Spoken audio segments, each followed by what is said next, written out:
Season 5, Episode 56 of Brackets, Bubbles, and Bid Stealers. I am Dan Betterman. That is Jonathan Lidskin. Christian Ojakjian is here with us. Christian, how are you doing? I'm great. You actually nailed the pronunciation of my name, which I'm pretty impressed by. Because I asked. I asked. I don't remember, but That's the former broadcaster in me. there you go. But yeah, Christian is here. How you doing, Christian? Fantastic. Happy to be here. I'm not even going to lie. When I came into the stage and was chatting with you guys, I thought y'all were already live. So I was surprised when you went. That's just our conversations. Jonathan, how are you doing tonight? Oh, dude, we got a Carolina loss tonight, so can't complain. Can't complain. We will get into Vomitgate, but we're not there yet. We have to start on Saturday night in the house that Cole Adams attended. I wanted to say the house that Cole Adams built, but that would I don't think he's quite there. That would be a little bit disrespectful to the Auburn folk. Auburn 53, Tennessee 51 at Neville Arena. This one was ugly. Yeah, we kind of discussed it with Jim, how we thought it would be ugly on Friday. Tennessee is a good matchup for Auburn. Their guards can pressure the ball, forced Auburn's guys into tough shots. Janai Broom definitely was not 100%. He clearly was a positive, but not 100%. He had 16, 13, and 4. And he wasn't 100%. No, I mean, the explosiveness just wasn't there yet for him. And he's still getting back to where he was at the start of the season when he was the National Player of the Year favorite. But Auburn goes in, and I was impressed based on the fact that Auburn won a game with defense because, they're this super high-octane offensive team that was, the top offense for a while now in the country, but the number 17 defense, I think, coming into this game. They go and win it scoring just 0.84 points per possession. So I think that was a true sign of the culture that they have with this team and just the versatility overall. I said on Friday that this game would come down to whether Tennessee hit shots. They didn't hit shots. Chaslin, and we'll get into Tennessee a little bit more when we talk about the Kentucky game. I kind of want to graze through the weekend slate and then kind of go a little bit into what we saw tonight and yesterday. But Chaz Lanier struggled threes. You never want Sky Ziegler taking 6 threes. As a whole, I felt Auburn was the more physically dominant team, more physically prepared team for this game. Janai Broom, he played 33 minutes. He wasn't 100%. He was the best player on the floor. Can we talk about Sky Ziegler for a second? Yeah, of course. I have a tweet from November that says the mainstream media wants you to believe that Zakai Ziegler is a star, and that's just not who he is. I obviously really respect his game. He's an absolute bulldog defensively. He is super quick on the ball. He's a great facilitator, and he's a solid finisher around the rim. But there's so many games where I feel like if he could shoot the basketball a little bit better or had a little bit more of a bag in the paint, that Tennessee would win a lot more. And what was he? He was 1 for 11 tonight at Kentucky. And you saw Mark Pope say after the game, guys were shooting threes that we were, that we were cool with shooting threes. He's 1 for 17 from deep in his last 2 games and 2 losses to teams that could have been huge wins for Tennessee. So I'm not taking away from all the great things he does. I understand he's the heart and soul of the team, but you can't tell me that in college basketball you can be a star point guard who can't shoot and misses so many threes because there's so many amazing guards who are great shot makers. I don't know. I think I would push back on him not being a star. I think he's the heart and soul of this team. I think everything that Tennessee does revolves around what he does. But you're right. There's a reason that Braden Smith is the best point guard in the country, that Cam Jones is the best point guard in the country, and Zakai Ziegler is not. I think there's a different level to star you can win a title with. And I don't think Ziegler is that. I think it's hard to play around a 5'9" point guard with any team, really. And Ziegler is not the world's greatest shooter. He had a decent year shooting the ball from 3 last year. It did feel like the floor for Tennessee was a little more open because of Connect last year. But he's had a rough couple games. I think I don't take anything away from what he does, passing the ball, playmaking on the defensive end. It's just, if he doesn't play well, it's going to be very hard for Tennessee to beat anyone good. Exhibit C. In the tournament last year against Purdue, he was 1 for 8 from deep. I'm just saying, he is a great basketball player. Okay, but Tennessee was number 1 in the country for a lot of the season, and they'll probably be at worst a 2 seed, right? Maybe a 3 on Selection Sunday. I'm just saying, I don't have belief in a team where he has the ball so much to really go far and to actually be as elite as Tennessee feels like they are. It's like I'm only this critical of him because this is like a obvious top 7 at worst team in the country, and at times they look unbelievable in the same way Auburn does. But Auburn just has more going on.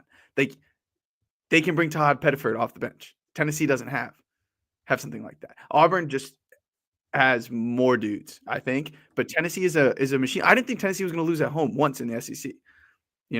Tennessee really doesn't have a backup point guard and hasn't had a backup point guard since Zakai Ziegler was their backup point guard for Kennedy Chandler in 2022. Good point. Yeah, I think they probably hoped that they could get a little more point guard minutes out of Jordan Gainey. Maybe they hoped Bishop Boswell would be playable. Bishop Boswell is completely unplayable right now. Yeah, no, he's 2 years away from being 2 years away. Shout out Bruno Caboclo. Yes. I was hoping you picked up on that. I still believe. But yeah, I mean, I like Tennessee when Milicic and Lanier are hitting shots. Milicic hasn't hit shots a ton this year, but I think Tennessee's. I mean, Milicic was a 38% 3-point shooter at Charlotte last year. He's 35% in conference play right now. Chaz Lanier is 34% in conference play, but he's had huge games. He's 42% on the season. I think once Lanier gets going, I think Tennessee will snap out a little bit of this slump. But I do think that Tennessee's not on my national championship tier. I cannot see at this current moment in this state without a further development, without D Stone Dubar stepping up and being and taking the next step, without somebody else taking the next step for this team, I can't see them as a national champion. Can I ask a question? Go ahead. Straight up, who would you rather have on your basketball team? I'm lagging a little bit. You guys can hear me though, right? Yeah. Tamin Lipsey or Zakai Ziegler? Tamin Lipsey. Okay, I agree. I just feel like Ziegler is talked about in a way that he's thing the sport has Desmond Ritter. Of course you would take him. Old reference, love it. Yeah, no, I mean, I think that tells you a lot about Iowa State that Lipsey is, sometimes the 3rd best player on the floor for them. Sometimes the 4th best. Sometimes the 4th, depending on Josh. Hey, let's throw some respect on Josh Jefferson right here. Yeah, I mean, I know they just lost in overtime last night. We'll get into that. Houston, Kansas was a bizarre basketball game. I watched a lot of it, almost all of it. I still don't understand it. Christian, do you understand it? Yes, but it's really bothering me that my video's lagging. Yeah, you're frozen. If you want to leave the studio and re-enter, you could try that. Jonathan, you could go quickly on. Yeah, no, is it crazy to? I don't want to take anything away from Houston, but is it crazy to say that Kansas vibe check's really bad right now? I still don't really get how Kansas teams find a way to win that game. Kansas 9th in KenPom feels that KenPom ranking's fake.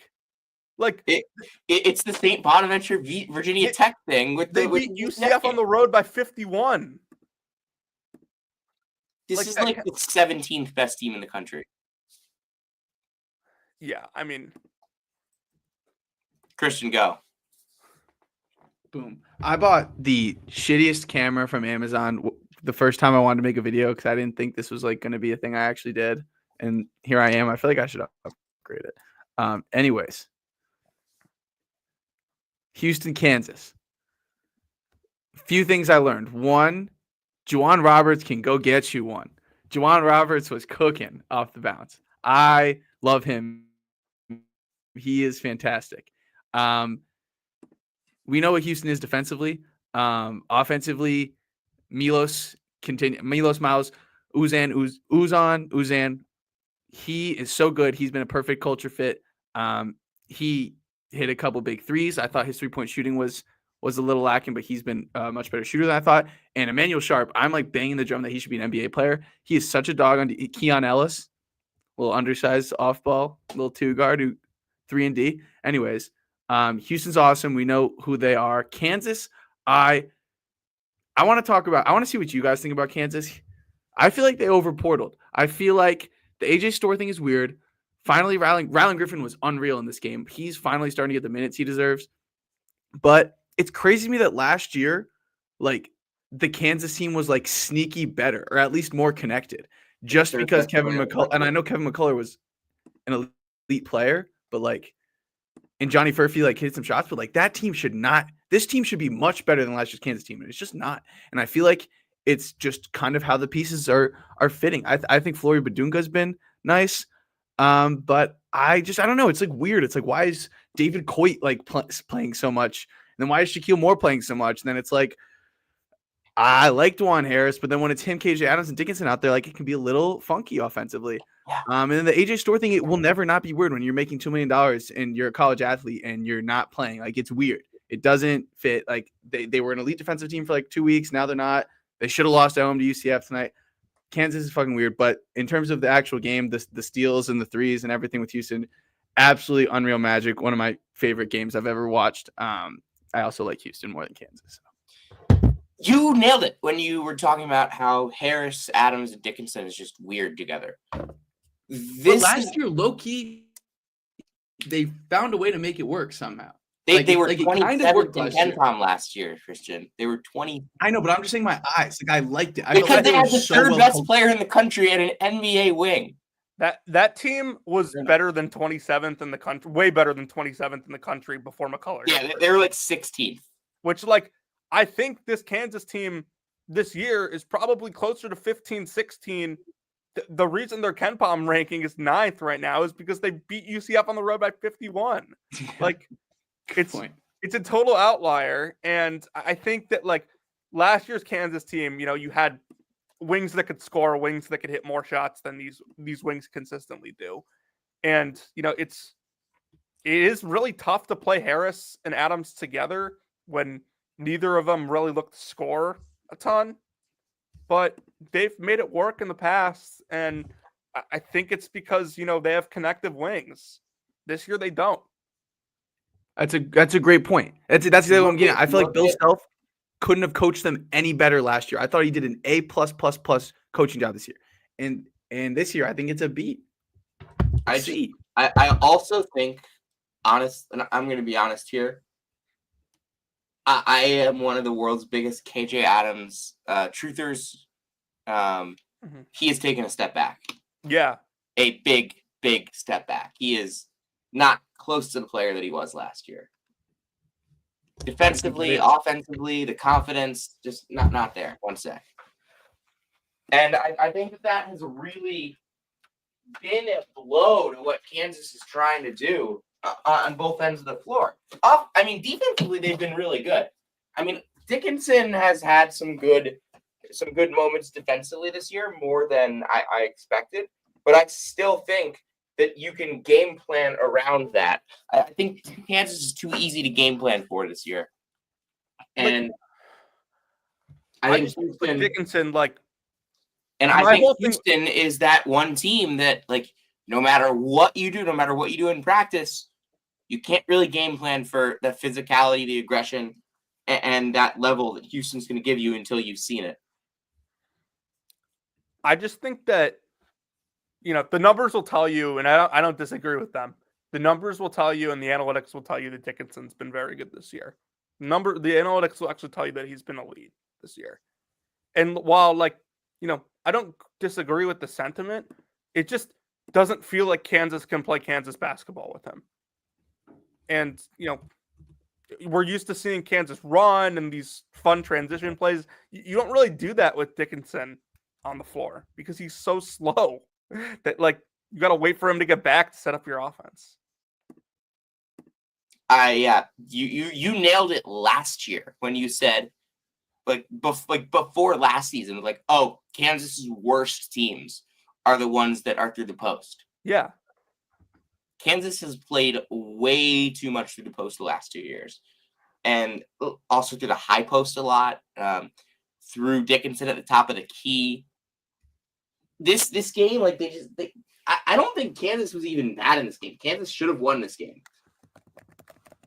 but Houston is the better team. They're the tougher team, and I mean, they were the more prepared team in this game to just go out to war. Can I push back on the playing through the post thing? Yeah, I feel like I agree about the speed and the transition that you talked about, Jonathan. But I feel like it's also been he likes having a big plotting big man that that everything can kind of go through at points. Even when it was David McCormack, who wasn't even an NBA guy, usage guy. But what about in the Final Four? What about in the championship game? What about as a Buki? You're there with the best team in the country. COVID got canceled, or obviously going back to whether it was Embiid or there's other guys I'm forgetting, but he likes having his big Embiid team had Wiggins.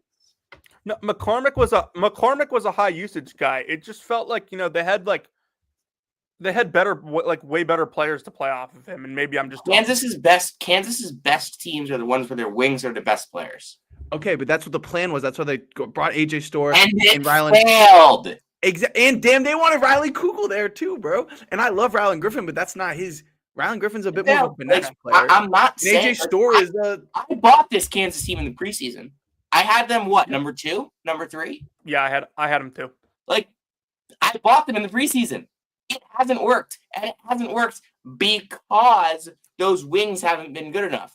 But that symptom cracks and shows the cracks within the rest of the armor for this Kansas team, which I don't think are as stable as it could have been. That's what I was getting at, Christian. So if I may ask, I would like to move on from Kansas, unless you have something. Can I ask one really more thing?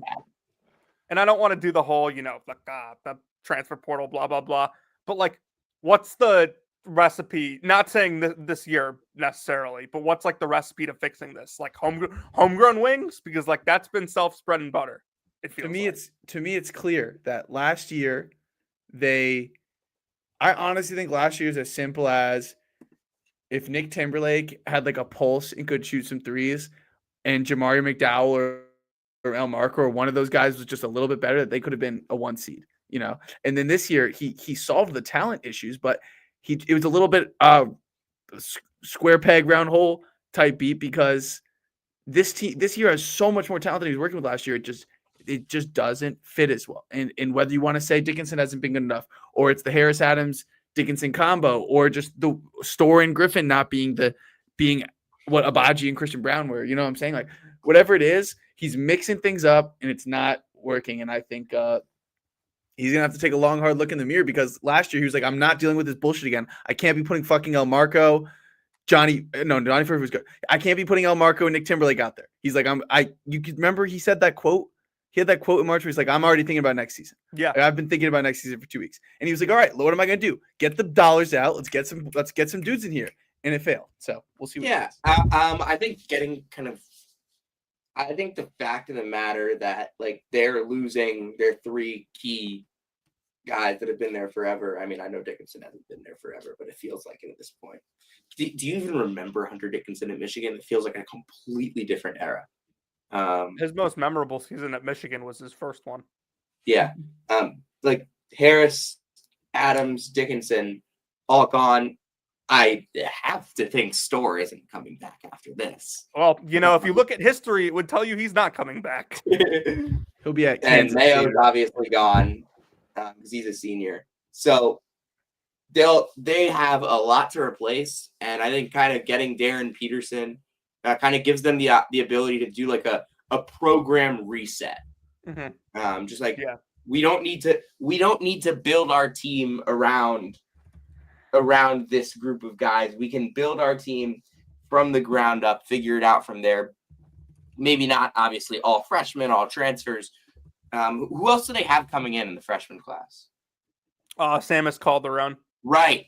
And they've also got. They have one other guy who I'm blanking on. And they've also got Passmore, who's Bryson Tiller. Oh yeah, I think they have Tiller. But I mean, Kansas, if they bring in 3 freshmen, they bring back Flory and Passmore, get some transfers in there. Oh my God, Zach Clements is technically still a junior. What? Zach Clements was like Santa Barbara legend. I thought Zach Clements was a senior on the national championship team. Who was the guy who played at like 6 schools on the national? Coleman Lands. Yeah. Where's he at? Take a guess. Guess where. Christian. Where do you think Jalen Coleman Lands is right now? Somewhere in the MEAC. Dude, he's got to be 30. I'm gonna say he's playing for the Oklahoma City Blue. He's 28. I cannot find where he is right now. Straight up. All right, let's move on. We got a lot to get to.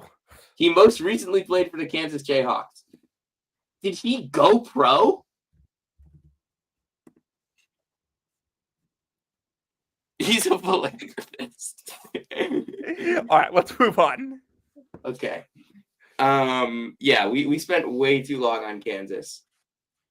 But like I feel like Kansas is our most talked about team. Yeah. My bad. Don't worry. Don't remove me from the stage if I'm talking for too long about a team. Just kind of quickly going over some stuff from the weekend. I'm going to mention a result. I know, Jonathan, you hate when I do this, but just shout out if anything comes to you on it. Mizzou 83, Mississippi 75. Jonathan, I know you have some thoughts. Yeah, I mean, I think it pretty much got down to what Jim and I said on Friday. Mizzou got a ton of free throw attempts. Mississippi, really did not. Mizzou shot 39 free throws. Mississippi shot 18. I mean, this Mizzou team has completely fixed the problem. Anthony Robinson fouled out. Huh? Anthony Robinson fouled out. Oh, I mean, that's, no surprise. I mean, he had fouled out and I think led the team in plus minus. I mean, I know, say what you want about plus minus, but team's more valuable when Anthony Robinson's on the floor. Caleb Grill, awesome once again, hit 5 threes. This team's playing some really good basketball right now. And, I liked that we only really played 8 guys. I mean, Shaw got 3 minutes, Marshall got 1. But outside of that, Gates stuck with the true 8-man rotation, which I think is beneficial for this team in the long term. Vanderbilt's 74, Kentucky 69, Christian.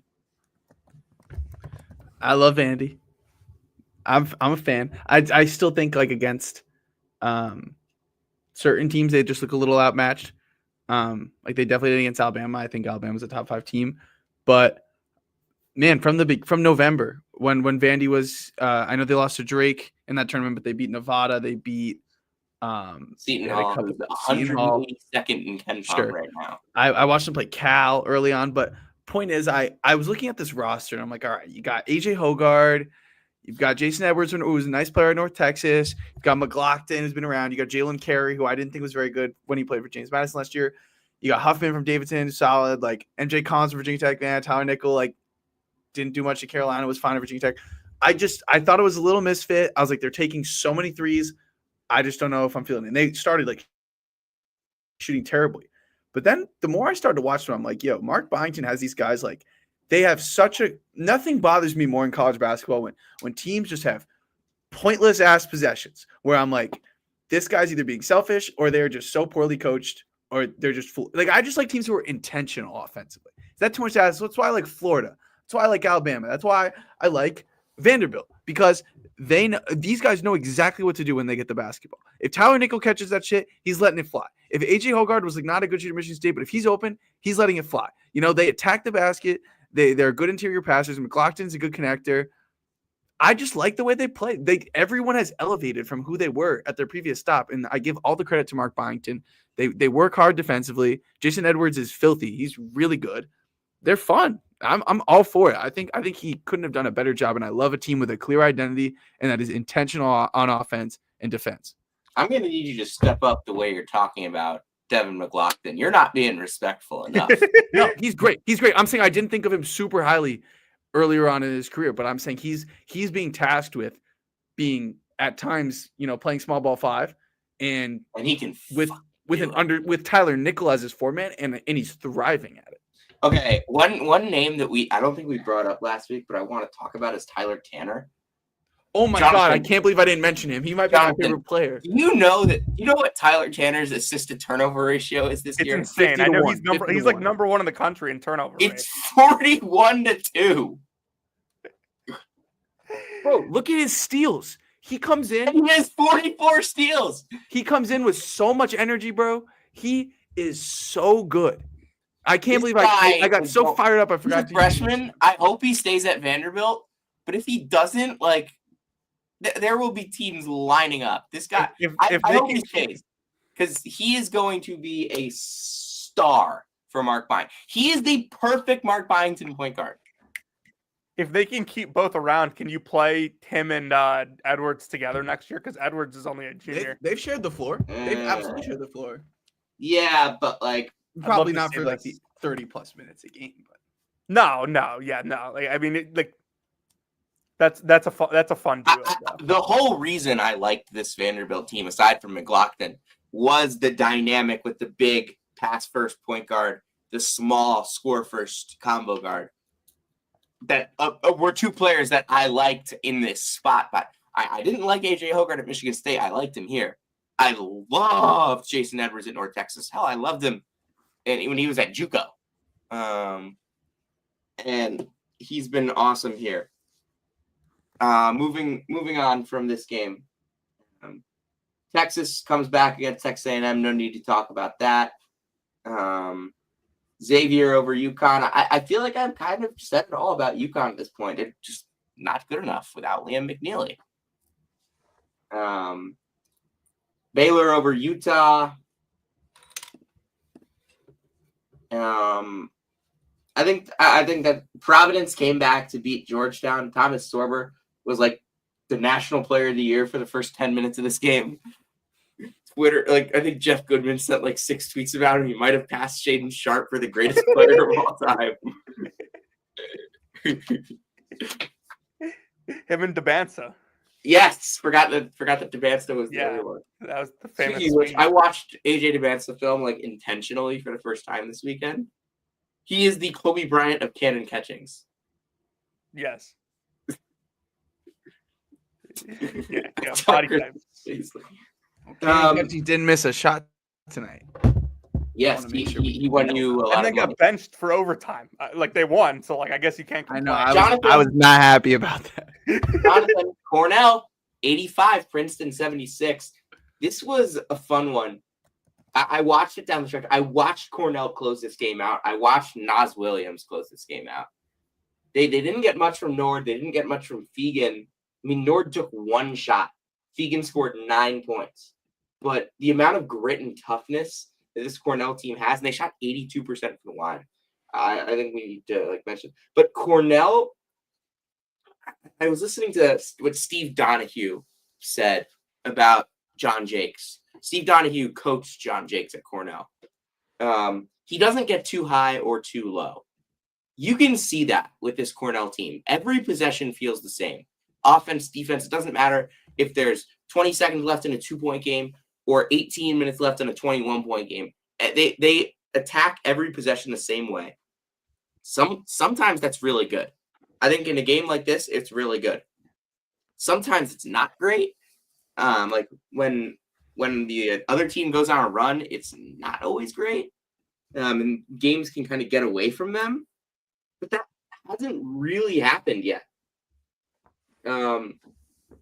I was just surprised in the way Cornell won because if you look at their worst 3 losses of the year, I mean I won't include worst 3 non-conference losses I should say of the year: Illinois State, Robert Morris, and Siena, and you can even throw in LaSalle. Cooper Nord has shot really poorly in all of those games, and he didn't shoot poorly. He just wasn't able to shoot at all. I thought Princeton played some really good defense on him, but Cornell, this was a real team effort on the road. And I mean, it was a Nas Williams effort, is what it was.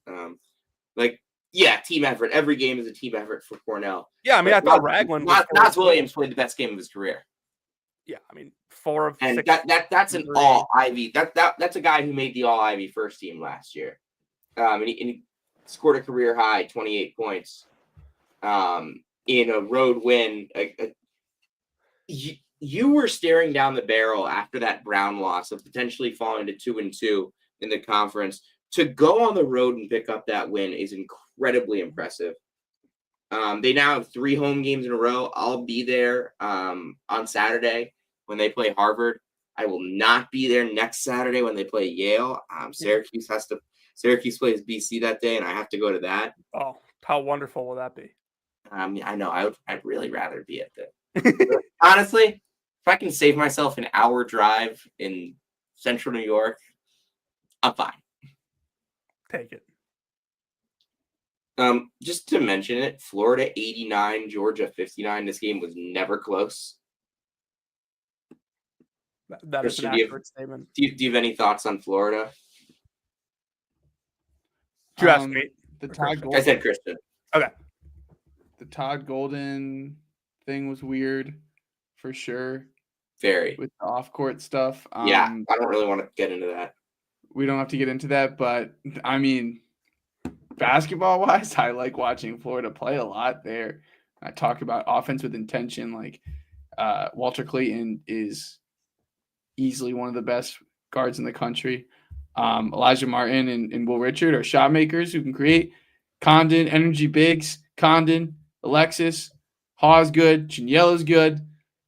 Aberdeen's good. They just got enough guys. You're led by a great point guard. They protect the rim. They just great. I'm a very big fan of Florida. Yeah, Florida has 6 guys that they play 49% of the minutes or more, and all of them are nationally ranked in offensive rating. Like they know what they're about, and Todd Golden clearly has a good grasp on what he has with this team. Anybody got anything else from Saturday?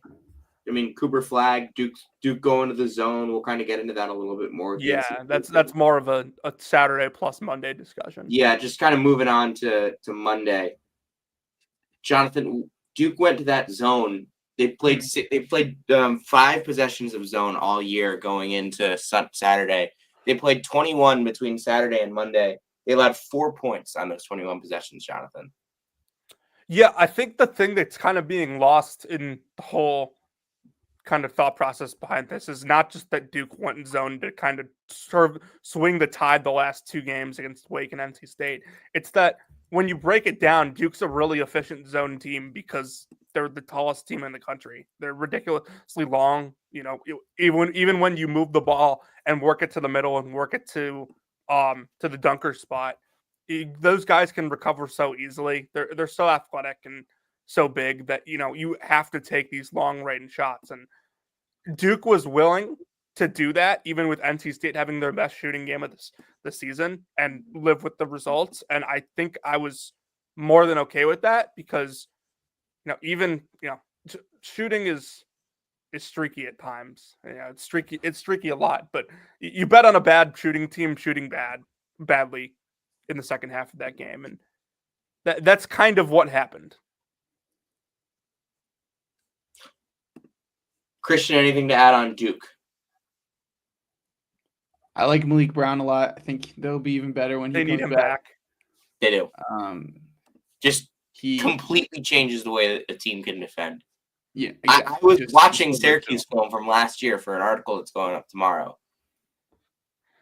It felt like they are playing a different sport than Syracuse was last year. Like Syracuse is playing a different sport on the defensive end. I think that, and they were not a good defensive team last year. That's the crazy thing. Yeah, I think Christian makes a good point. There were so many times last night when, Duke was late on a rotation, and it felt like they could have had deflection and didn't, and that's the kind of thing that Malik Brown does. I would like to, my one thing with Duke is I would like to see Foster or Evans get more involved on a more consistent basis. Like, give me like 15 minutes a night from one of them. Yeah. Like Foster's been playing about that much. He's kind of getting buried a little bit because he's just not looking to shoot the ball at all. And exactly. He has been you guys know Jordan Man, but you guys know J Man on Twitter. Yeah, he does great work of Duke breakdowns. Awesome. He was on. There was like a hot mic of them yelling, like, "Shoot the fucking ball" to Caleb Foster when he's open, and that stuff's all confidence. It's all confidence, and I mean, I don't know, when you're playing on an absolute winner, that a team that probably won't lose an ACC game. I don't see them losing. Maybe at Clemson, I don't know, but like, I think their focus should be, we are national championship good. Let's get everybody playing at a high level as possible. Like, and I think that gets guys like Ngongba and Evans and Foster get their confidence up, because you never know when you're going to need guys, on runs. Cooper Flagg has been Ken Pom game MVP of every single game aside from one over the last 8. What game was the one? Miami, when he had 13, 7, and 6 in 20 minutes, and his team won by 35. He kind of took the night off that night, but to be fair, so did the team he was playing against. The team he was playing against has taken a lot of nights off. I still can't believe how badly they lost to Stanford. I think they're the worst Power 5 defense on Ken Pom, literally, of all time. Dude, they are 345th. 30 spots worse than DePaul was last year. And I thought DePaul was unfathomably bad. To be fair, DePaul was like 300th overall. Like, that is unserious. Kenny Pom has Miami's last in luck rating. So not only are they awful, I don't know if there's a connection between the awfulness and the bad luck. I think I would assume so, but I don't think the last in luck is helping. Didn't they like squeak by some like Presbyterian or something on night 1 of the season? No, they started good. They had 3 blowouts of the season, and then they went to Charleston and were awful, and then they lost to Charleston Southern. Presbyterians, their only win since Thanksgiving. Oh, okay. 304 was what DePaul was in Ken Pom last year. How crazy is this? I will never forget the DePaul Louisville game last year. Oh my god! On December. Didn't Kevin Sweeney go to that like just for the lulz? Yes, it was for the vibes. I wish I live in Chicago. I wish I went to that.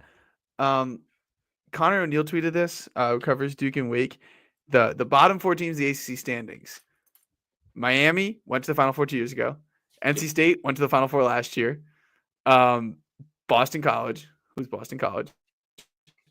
And wait, who was the 4th one?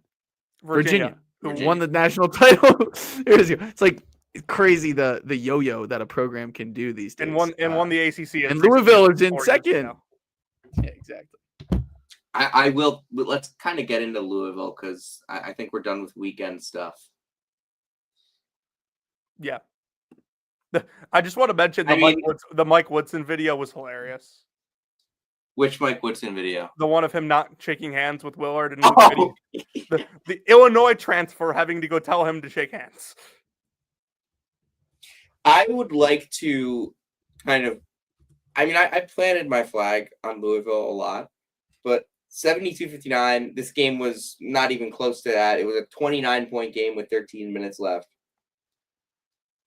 I sent out a tweet earlier tonight. I said, we need to start talking about All-American Chucky Hepburn.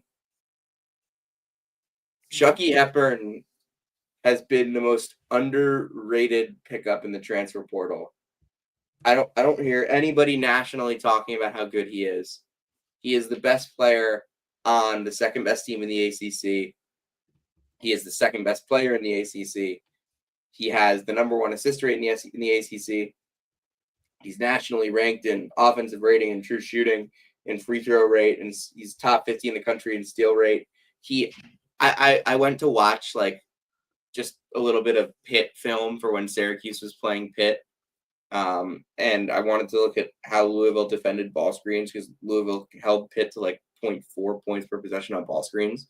The first like 7 possessions, and I sent Jonathan all these clips, were just like, oh yeah, Chucky Hepburn did this ridiculous thing and got this stop, and Louisville scored on the other end. So not only is he and he's been doing this all year, not only is he one of the best offensive point guards in the country, I think he might be the best defensive point guard in the sport right now. Yeah, I'll start here. Yeah, one of those clips that you sent me was him like intentionally not going over a screen because he like read the play and it was a throwback, and he just tipped the pass and Louisville forced the turnover. I mean, he's been ridiculous. And then I think the other thing that's kind of gone sort of unnoticed is that Louisville really turned the corner when they got Abubakar Traore back. You know, he's a really long post player, a little undersized, but you know, he's just a great matchup. He's a matchup nightmare because he can guard 3 or 4. He's not even playing as much as he can. I think Louisville can be better than this. He can guard 3 or 4 different positions, which I think is, you know, a huge for a defense like Louisville. It's exactly what Louisville needed. And, you know, this team's just humming right now. They've blown out a bunch of teams since that Pitt game, that huge Pitt win that it really felt like, hey, this team's rolling. It's about to be January 29th in Central Time. It is already January 29th in Eastern Time. Entering the month of January, Louisville was 58th in KenPom, and they're going to wake up 25th tomorrow. So they've cut more than cut that KenPom number in half. They were 62nd after losing to Kentucky. 62nd. Can I play a little devil's advocate? Yeah, sure. Schedule's totally agreed on Chucky Hepburn. He's been unreal.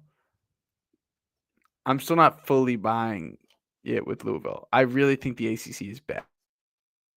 I don't disagree. Like, I think they're what have they done?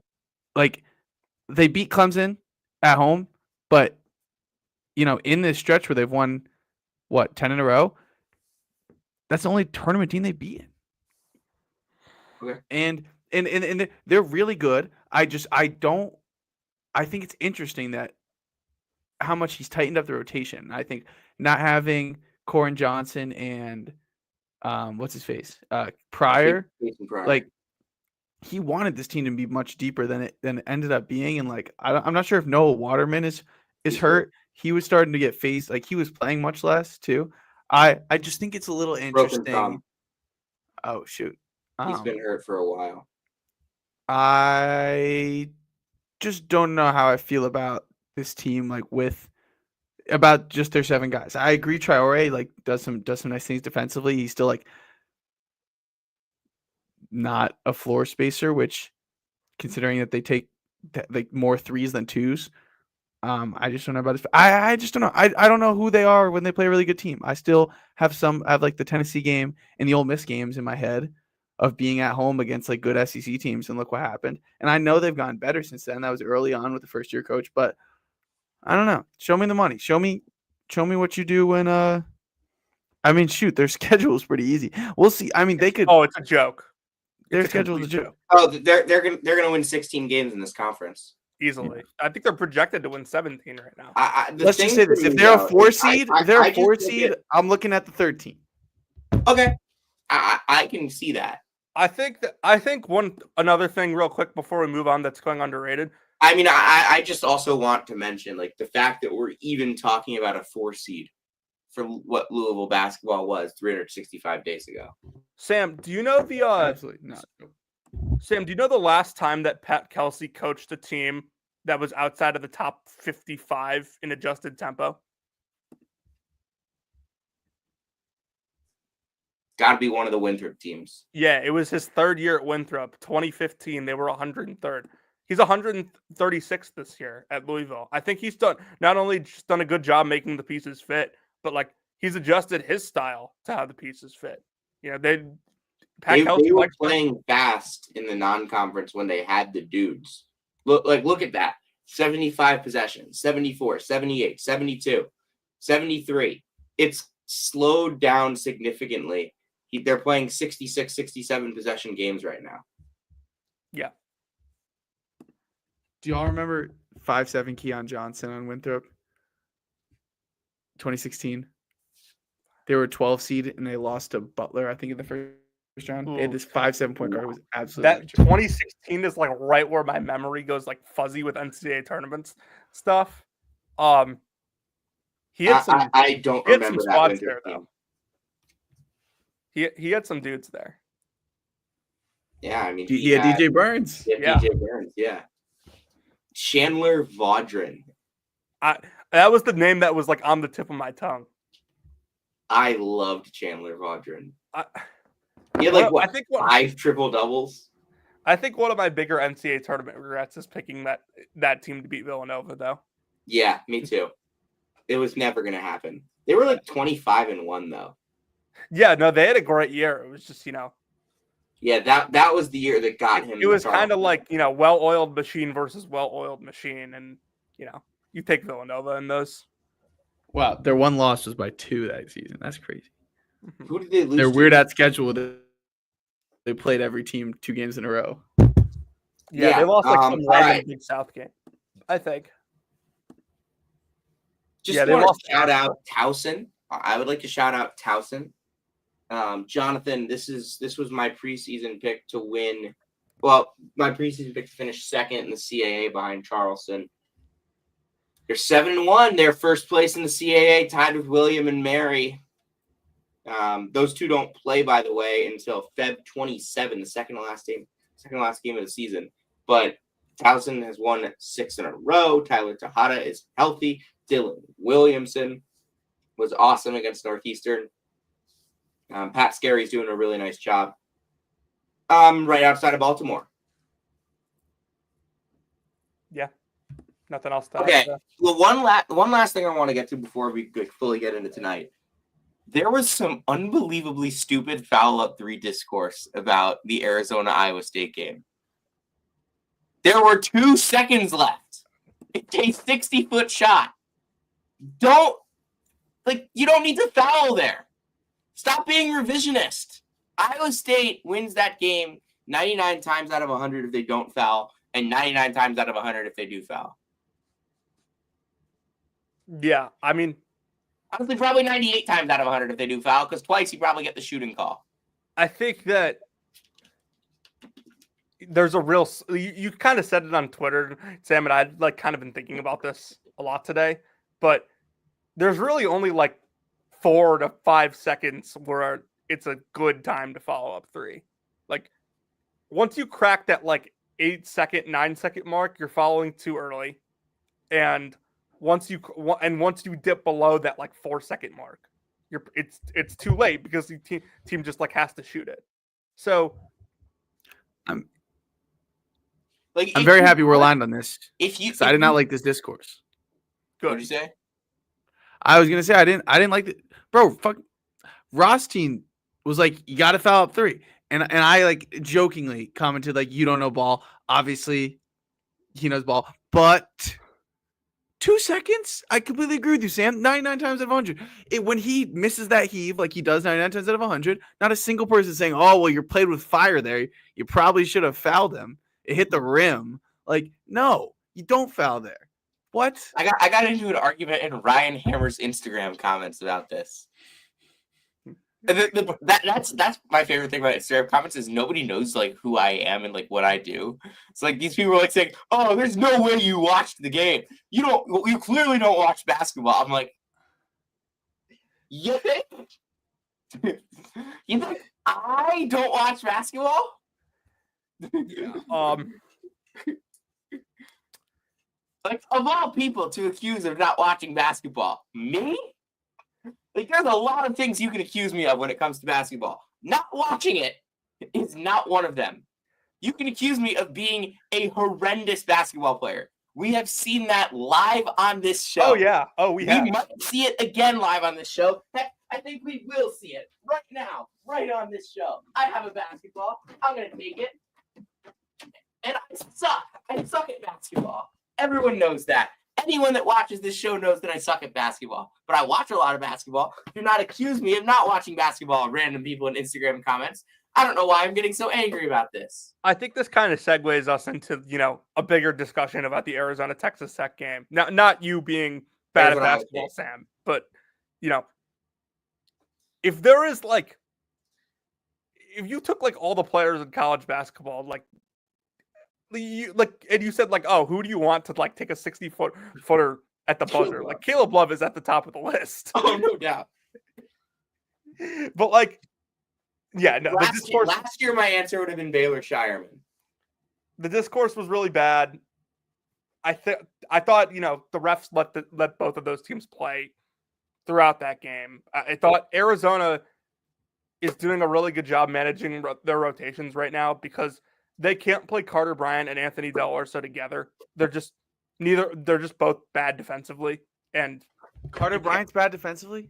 Yeah, I don't think Carter Bryant's very good defensively. I think he's really late on rotations. I think he gambles too much. He's a good defensive player that isn't good defensively.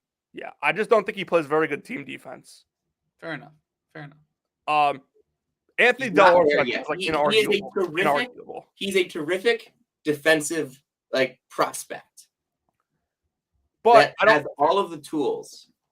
I don't want to shit on him too much because I thought Carter Bryant played his best game of the season last night. I just think that I agree.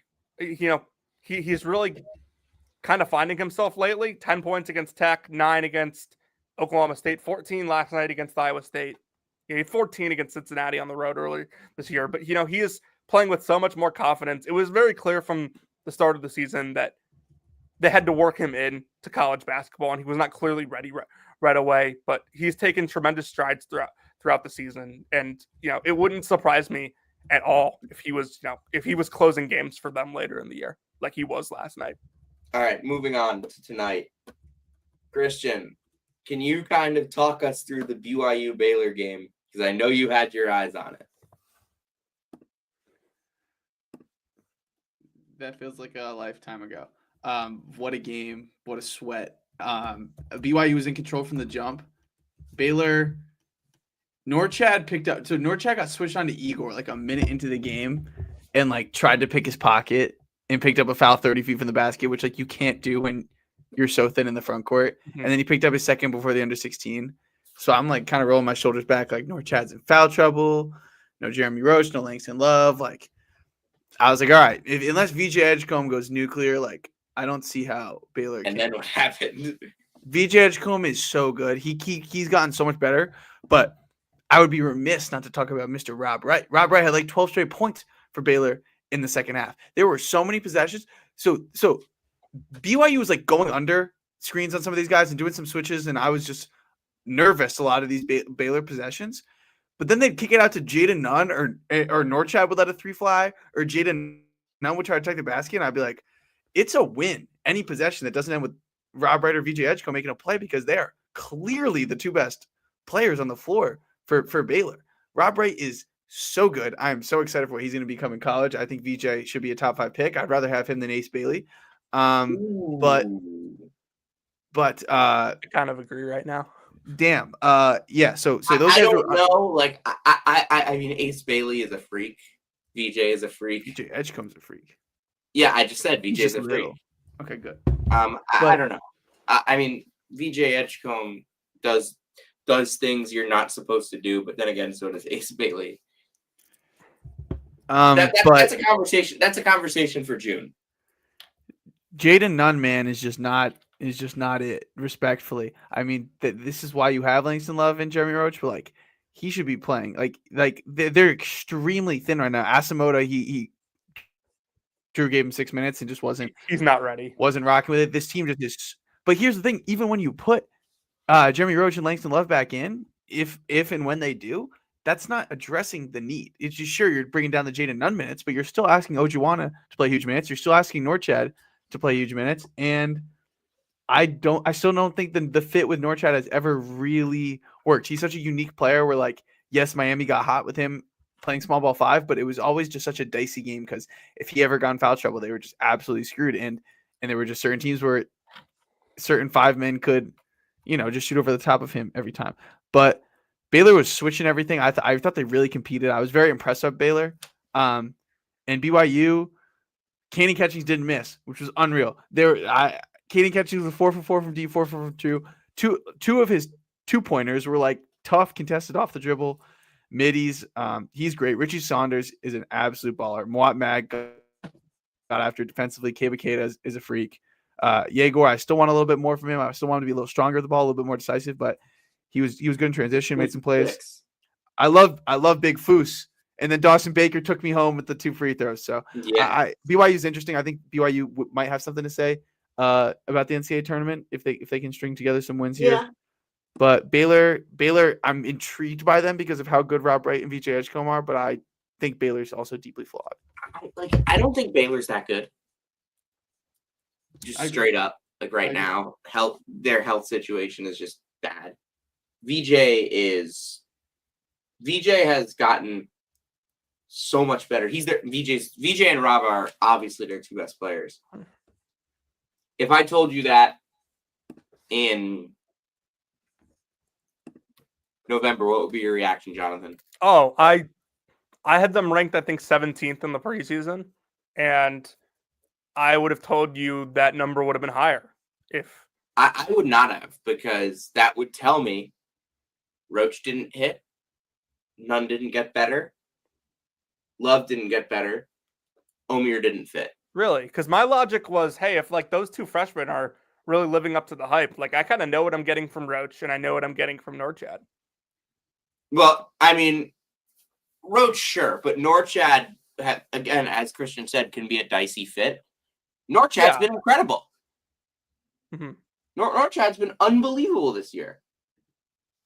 Nunn has been pretty solid as well. I mean, for a guy that you're saying is unplayable, Christian, he's shooting 44% from 3. I don't want to say unplayable. I don't know, man. Let's just say this. When Langston Love and Jeremy Roach are out there, I don't think they need Nunn. I'm just saying, they need Nunn at this all. team has no defense. They don't guard anything. They don't guard anything, and when Norchad does, he commits a foul and he comes off the floor, and then they're even more screwed on both ends. This is a 7 seed at best.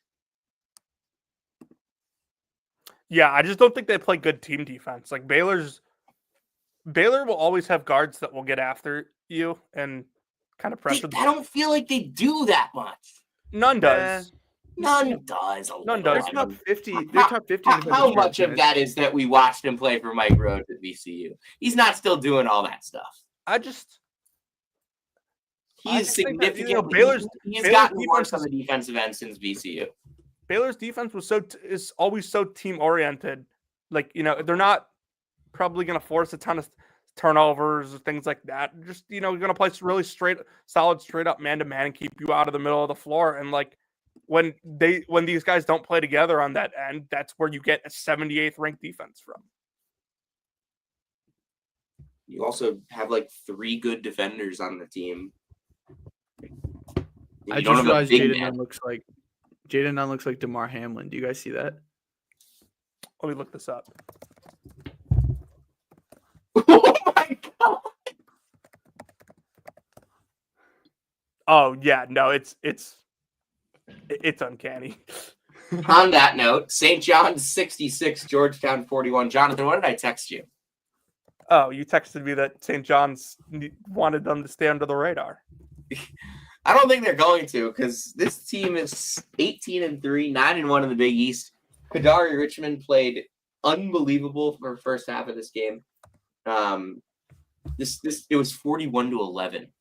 So Georgetown's going to be the classic team that's really underseeded because they only have one quad one win right now.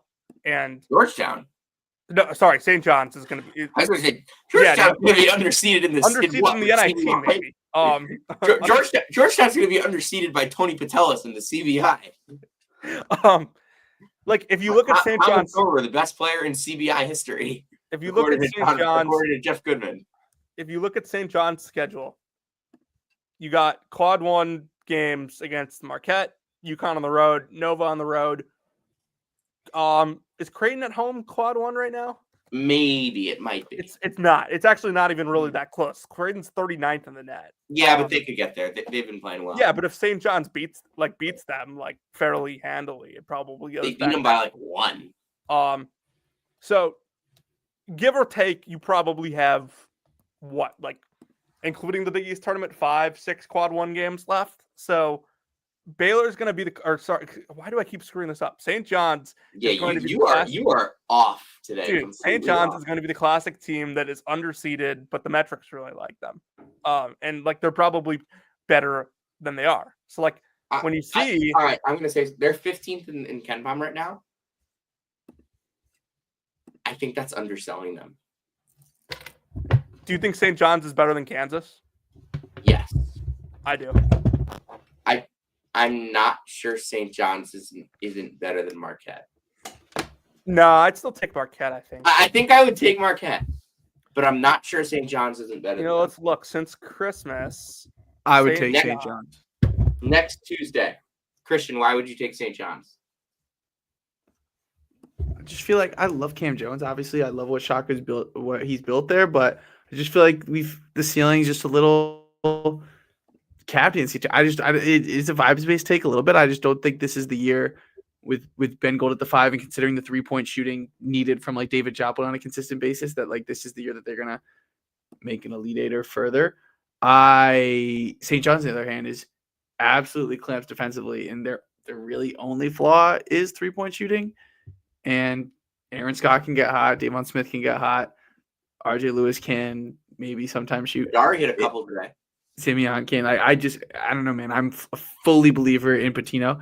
Can I just say this, that I'm scrolling on the app that I like to call FanDuel, and St. John's is 11-1 to make the Final Four, plus 1,100. I think that is I actually made fantastic value. All right. Anyway, the other. Am I not allowed to talk about that on this show, Fetterman? Yeah. Yeah. I mean, I personally don't bet. I have placed one bet this year. Ever actually. I will send you what that Did it hit after the show. But moving on, there was one thing I said about St. John's to Jonathan today.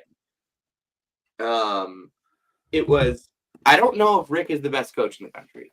I don't know if he's the coach of the year, but I'll be damned if there's a better coached basketball team than St. John's. They know who they are. They know where they need to be.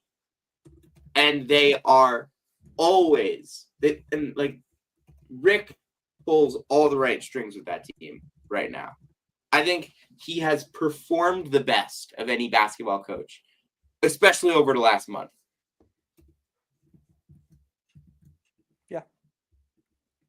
Yeah, but nobody's going to doubt Patino. It's one of the coaches that you see him in your quad and you kind of, shiver a little bit. You take a deep breath. He's going to be prepared for you on a one-day scout. Last thing, before I let Jonathan go on his victory lap. Kentucky over Tennessee in Knoxville, 78-73. Where's our panic meter on? I mean, we kind of already talked about Tennessee a little bit. Let's go more into Kentucky for this one. Although I will say I saw a stat from this game that was like Tennessee was like 8 for 30 on open threes. Yeah. Sometimes a bad defense just allows teams to miss shots. Yeah, I mean, Kentucky made open shots. Tennessee did not. I mean, I like this was the 2023-24 North Carolina type game. Yeah. I still think that defense was not good. Like, I don't care what anyone says. That defense was not good. North Carolina last year? Yeah. Yeah. They were 8th in the country, and I didn't think they were good. Good rim defense. I watched them with my own eyes give up 86 to Syracuse. Syracuse had some crazy shots in that game. They still would have scored like 76 on like 65 possessions. So. Yeah, no, like my thing with Kentucky is, they still don't play great defense. Obviously it's a really tough system to scout and cover. And Kentucky needed this win. I think you're going to probably see a Tennessee team on Saturday playing like they need a win against Florida. Yeah, it's going to be an exciting game. Jonathan, the North Carolina Tar Heels are 13-9. They've lost 3 out of 4. Their only win in that stretch is a overtime 102-96 win at home against 211th in KenPom, 1-8 in the ACC, Boston College. The Tar Heels are 6-4 in the ACC. They are 13-9. They are currently not an NCAA tournament team. Go. I don't even understand how anyone can argue it's close. They've 9 losses in a bad. They're in a bad conference. They have 9 losses, and it's not February. Go. They're 1-7 in quad 1. They're 4-1 in quad 2. I mean, they're 41st in KenPom right now. It's like the metrics are like not great. The wins above bubble, strength of record is 48 and 47. Like, what is there to write home about this team right now? Congrats, you beat UCLA. They're not well coached. I mean, I'm still scared. I say all of that. I'm still scared for Saturday. But we'll talk about that on Friday. Yeah, I mean, we can get it. We'll get into that, but the vibes are just different in that game. Christian. Oh, Pitt needed that. Pitt needed this win. Yeah, Christian, go on the Panthers here. Shout out Zach Austin. He's become really good. He was great today. Shout out Jalen Lowe. There was one defensive possession. He was diving on the floor twice, and he got the rebound. Coach's kid plays hard. The turnovers are up from what they were last year. Kid? I don't know. I just know that his dad died. It might be. That's the only Lowe coach that I can think of. I think he says Oh, he's from Texas. Never mind. Yeah, Pitt's. When I get mad about Wake not being as good as they should be, Marlin. I look at what Jeff Capel has done at Pitt the last couple of years, and I just tip my cap. I still think they kind of have a cap ceiling, and we're a little just kind of running hot at the beginning of the season. Mm-hmm. But the ACC sucks, and I would say they're the 4th best team.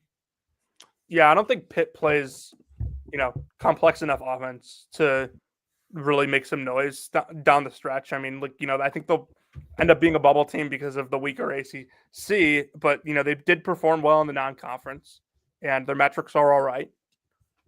Their offense is really, putting Lowe in ball screen situations and letting him play make, which, against a UNC team that really their bigs are not good on either end of the floor, especially defensively.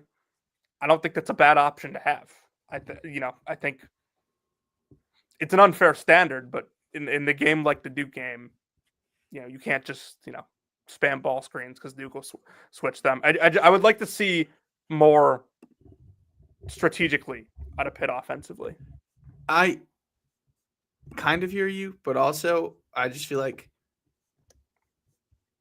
they need Lowe, Leggett, and Dunn to all just hoop to be good teams. But they can. They're the type of random team that could get hot and go from the first 4 to the Sweet 16. No, please don't let this happen.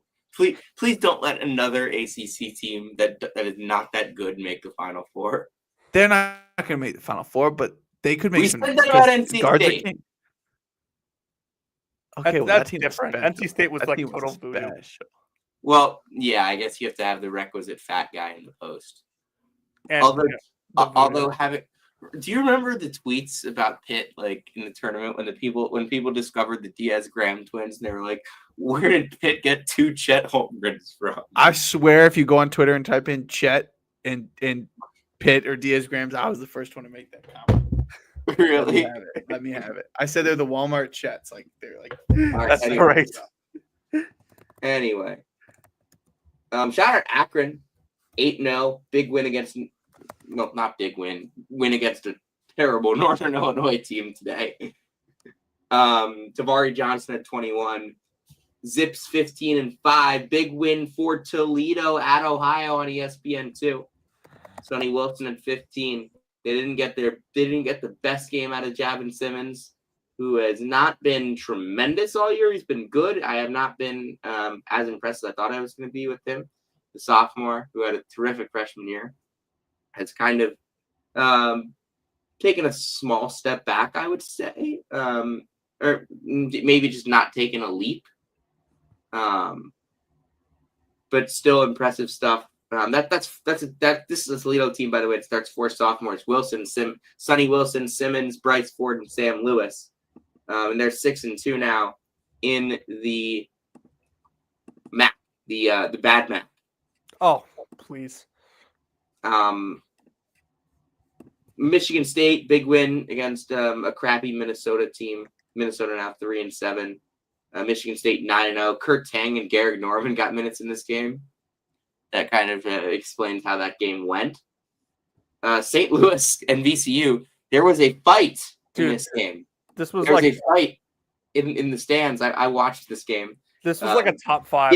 Gibson Jimerson just went backdoor after backdoor after backdoor in this game. He was too good. Bonaventure over Dayton, big stuff from Lajay Jones. He hit like 5 threes in the first 8 minutes. Melvin Council dished out 7 assists. Bonaventure badly needed that win. Jonathan, Bonaventure's 4-5 in the A10. Yeah, no, they've struggled lately. That fight in the St. Louis VCU game was like in the top 5 of like our sport is like so unique and better than yours. Like, correct. Our sport is significantly better than yours. Sam, we all good? Should we wrap it up? Well, give me one quick second here. Okay. Morehead State now 9-2 in the Ohio Valley. Jonathan Maddox, that's a year 1 head coach. Sorry that I'm delaying you guys to talk about Jonathan Maddox at Morehead. That's what you come to Brackets, Bubbles, and Bid Steelers for. If you came to Jonathan, take us home. If you came to hear about Tyler Self and where he works, you came to the right place. If you came to hear about random Ohio Valley games, you came to the right place. Hey, Morehead State, Jonathan Maddox, year 1 coach. They beat Southern Indiana today. Big game from Tyler Brelsford. If you came to hear about Caleb Grill and the latest happenings with him, you came to the right place. This is season 5, episode 56 of Brackets, Bubbles, and Bid Steelers. We'll see you next time.